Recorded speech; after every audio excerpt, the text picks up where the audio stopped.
Welcome back, ladies and gents, to the Masaki Scrapyard's YouTube channel. I hope you all are well and blessed, guys. Thank you so much for all the likes that we've been getting, and thank you so much for all the comments that we've been getting, guys, and the views. We really appreciate it.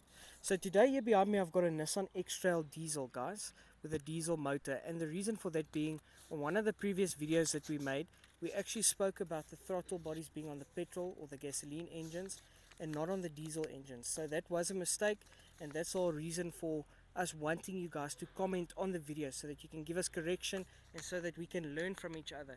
Like we've seen in previous videos, it's not mechanical advice. We're also just still learning, figuring things out, because we're a junkyard, or scrapyard better known in South Africa, but a junkyard, and we basically just strip the parts off. We're not mechanics, guys. So thank you for the feedback, we really appreciate it. And the motor that we've got here today on this Nissan is actually a diesel motor, and here, as you can see, it's got an electronic throttle body, guys, on the motor itself.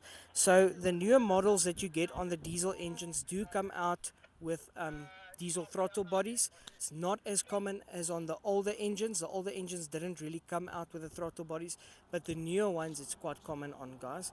And it's also a common problem on these engines. These throttle bodies do tend to pack up, they do tend to malfunction, and that's most of the time also the problem